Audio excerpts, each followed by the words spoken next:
ఓం శుక్లాంబరధరం విష్ణుం శశివర్ణం చతుర్భుజం ప్రసన్నవదనం ధ్యాయేత్ సర్వవిఘ్నోపశాంతయే గురవే సర్వలోకానాం భిషజే భవరోగిణాం నిధయే సర్వవిద్యానాం దక్షిణామూర్తయే నమః.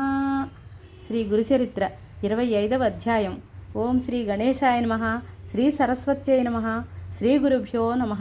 ప్రస్తావన: శ్రీగురుడు అక్కలకోట స్వామిలాగా విద్యాగంధర్వాదులైన పండితులకు గర్వభంగం చేయడానికి అంత్యజుంచేత వేదం చదివిస్తారు. ఈ కుపండితులు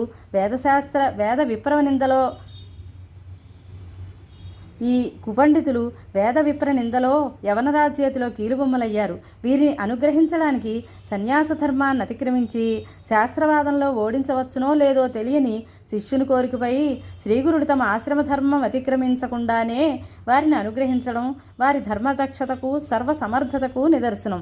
అట్టి ధర్మ సందేహం కలిగిన సచ్చిష్యుడు సద్గురువును శరణు పొందాలని సూచన.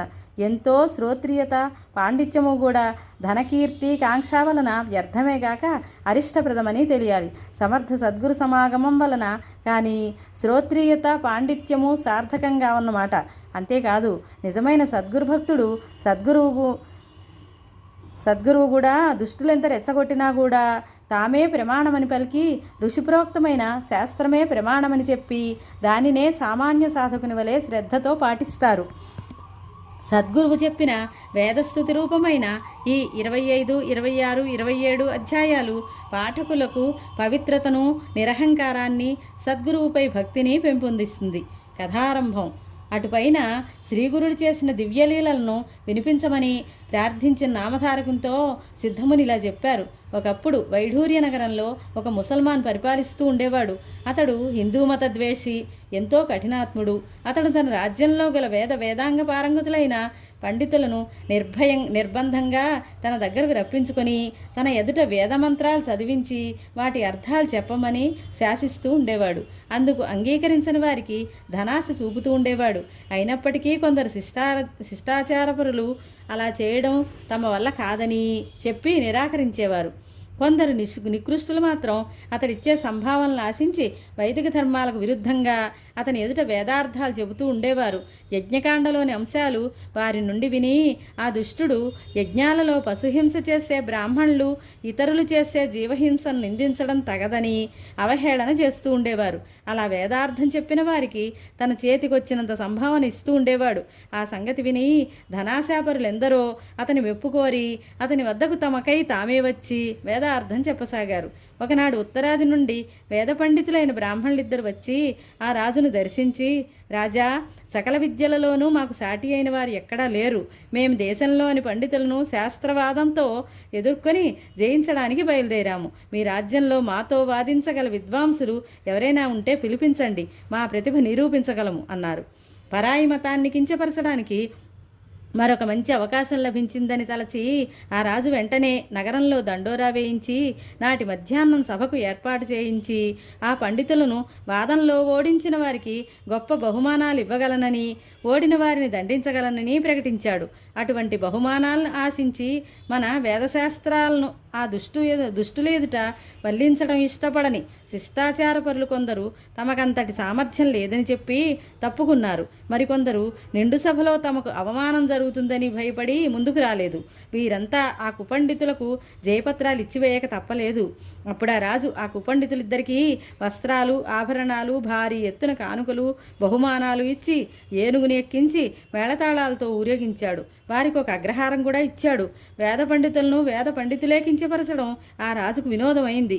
అంతటితో ఆ పండితులిద్దరూ మరింత గర్వించి ఆ నగరంలోని విద్వాంసులందరినీ నోటికి వచ్చినట్లు దూషించసాగారు. ఒకనాడు వారు రాజుతో, అయ్యా, మా పాండిత్యం, మా ప్రతిభ ఇక్కడంతా తెలిసిపోవడం వలన ఇక్కడ మాతో వాదానికి ఎవరూ ముందుకు రావడం లేదు. కానీ వాదన లేకుంటే మేము చేసే పరిశ్రమ వలన ప్రయోజనం ఏమిటి? కనుక మీరు సెలవిస్తే మేము ఈ రాజ్యం అంతటా సంచారం చేసి పండితులందరితోనూ వాదించదలిచాము. మీరు అనుమతిస్తే అలా దిగ్విజయం చేసి వారి నుండి జయపత్రికలు తీసుకురాగలము అని చెప్పారు. రాజు అందుకు అంగీకరించి వారిని సగౌరవంగా సాగనంపాడు. వారు ఏనుగులనెక్కి వెళ్ళి దక్షిణ దిశగా బయలుదేరి ఊరూరా తిరిగి జయపత్రికలు పొందసాగారు. వాళ్ళిద్దరూ ప్రజల జయజయధ్వానాలతో పర్యటిస్తూ ఒకరోజు కుమసీ గ్రామానికి వచ్చారు. అచటి త్రివిక్రమభారతి వేదాంగ పారంగుతుడని విని ఆయనను దర్శించి, ఏమయ్యా, నీవు వేద విజ్ఞుడైతే మాతో వాదించు, లేకుంటే ఓటమి అంగీకరిస్తూ మాకు జయపత్రమైనా ఇవ్వు అన్నారు. అందుకు త్రివిక్రమభారతి, అయ్యా, నాకు వేదం రాదు. వచ్చి ఉంటే నేను కూడా మీలాగే రాజసన్మానాలు అందుకుంటూ భోగాలు అనుభవించేవాడినే కదా. నేను ఈ అరణ్యంలో ముక్కు మూసుకుని కాలక్షేపం చేస్తున్న భిక్షువును. నాలాంటి వాడిని జయించినా మీకు వచ్చేది ఏమీ లేదు. మీరు నాతో వాదించటం కేవలం పిచ్చుక మీద బ్రహ్మాస్త్రం వేసినట్లే అవుతుంది అని చెప్పాడు. ఆ పండితులు, అయ్యా, మాతో వాదించగలవారు మాకెక్కడా కనిపించలేదు, కనుకనే మాకు లెక్కలేనని జయపత్రాలు లభించాయి. అలాగే నీవు కూడా ఒకటి వ్రాసివ్వు, లేదా మాతో వాదించు అని పట్టుబట్టారు. అప్పుడు ఆ సన్యాసి, వీరికి గర్వం తలకెక్కింది. ఒళ్ళుపై తెలియకుండా సాటి పండితులందరినీ నిందిస్తున్నారు. వీరికి బుద్ధి చెప్పడానికి నా గురుదేవులే సమర్థులు. వారి దగ్గరకు వీరిని తీసుకుపోతాను అని ఆలోచించుకొని వాళ్లతో ఇలా అన్నాడు. పండితోత్తములారా, నేను స్వతంత్రుడును గాను. గంధర్వపురంలో మా గురుదేవులున్నారు. వారి ఆజ్ఞ తీసుకొని మీరు కోరినట్లే ఆ రెంటిలో ఏదో ఒకటి చేయగలను. మీరు కూడా నా వెంట గంధర్వపురానికి రండి. అందుక మందాంధులు అంగీకరించి గంధర్వపురానికి బయలుదేరారు. త్రివిక్రమభారతి వినయంతో కాలినడకన వెడుతుంటే ఆ దుష్టులిద్దరూ ఏనుగు మీద కూర్చుని వెళుతున్నారు.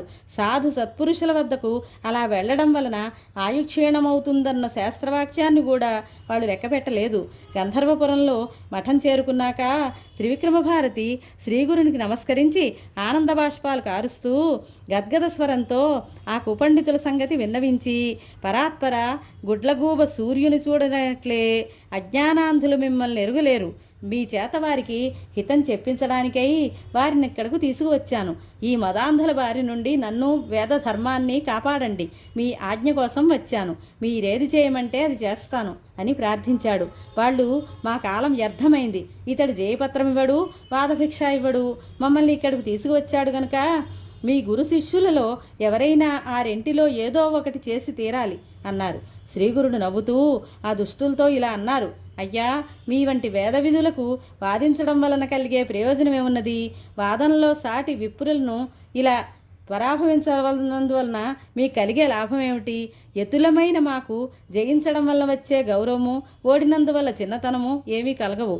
అటువంటి మా వలన మీకేమి ప్రయోజనము అన్నారు. అందుకు వారిద్దరూ, అలా అయితే ఇంతకు ముందటి పండితులందరూ ఇచ్చినట్లు త్రివిక్రముడు జయపత్రం ఇవ్వక మమ్మల్ని ఇక్కడకు ఎందుకు తీసుకువచ్చాడు? కనుక మీ ఇద్దరిలో ఎవరైనా సరే మాతో వాదానికి రండి, లేకుంటే జయపత్రమైనా ఇవ్వండి అని పట్టుబట్టారు.